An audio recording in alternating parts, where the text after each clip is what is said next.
ಮನೆಯಲ್ಲಿ ಒಂದೇ ಒಂದು ಕಪ್ ಹಾಲು ಮತ್ತು ಮೊಸರು ಇದ್ದರೆ ಸಾಕು, ಹೆಲ್ದಿಯಾಗಿರೋಂಥ ಚಾಕ್ಲೇಟ್ನ ನಾವು ಮನೆಯಲ್ಲೇ ರೆಡಿ ಮಾಡ್ಬೋದು. Hi all, welcome back to my mini blog.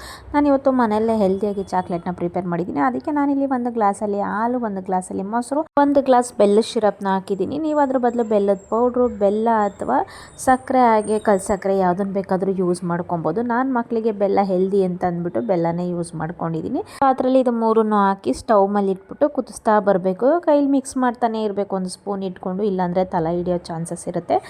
ಸ್ವಲ್ಪ ಹೊತ್ತಿಗೂ ಕಲರ್ ಚೇಂಜ್ ಆಗುತ್ತೆ. ಲಾಸ್ಟಲ್ಲಿ ಈ ಕನ್ಸಿಸ್ಟೆನ್ಸಿ ಬರುತ್ತೆ. ಈ ಕನ್ಸಿಸ್ಟೆನ್ಸಿ ಬಂದಮೇಲೆ ಸ್ಟವ್ ಆಫ್ ಮಾಡಿ ಬೇಗ ನೀವು ಅದನ್ನು ಚಾಕ್ಲೇಟ್ ಮೌಲ್ಡಲ್ಲಿ ಹಾಕ್ಬೋದು. ಇಲ್ಲಾಂದರೆ ಬಿಸಿ ಇರುವಾಗಲೇ ಈ ಥರ ಉಂಡೆ ಥರ ಬೆಲ್ಲ ಹಿಂಗೆ ರೌಂಡ್ ಕೂಡ ಮಾಡ್ಕೊಬೋದು. ನಾನಿಲ್ಲಿ ಚಾಕ್ಲೇಟ್ ಮೌಲ್ಡಲ್ಲಿ ಹಾಕಿ ಒಂದು 10 ನಿಮಿಷ ಬಿಟ್ಟರೆ ಸಾಕು. ಈ ಥರ ಹೆಲ್ದಿಯಾಗಿರೋಂಥ ಚಾಕ್ಲೇಟ್ ಮನೇಲೇ ರೆಡಿಯಾಗಿರುತ್ತೆ. ತುಂಬಾ ರುಚಿಯಾಗಿರುತ್ತೆ. ನನ್ನ ಮಕ್ಕಳು ಅಲ್ಲಿ ಮಾಡೋದಕ್ಕೂ ಬಿಡ್ತಾ ಇರಲಿಲ್ಲ, ಇಲ್ಲಿ ತೆಗಿಯೋಕ್ಕೂ ಬಿಡ್ತಾ ಇಲ್ಲ, ತಗೊಂಡು ತಿಂತಾ ಇದ್ದಾರೆ.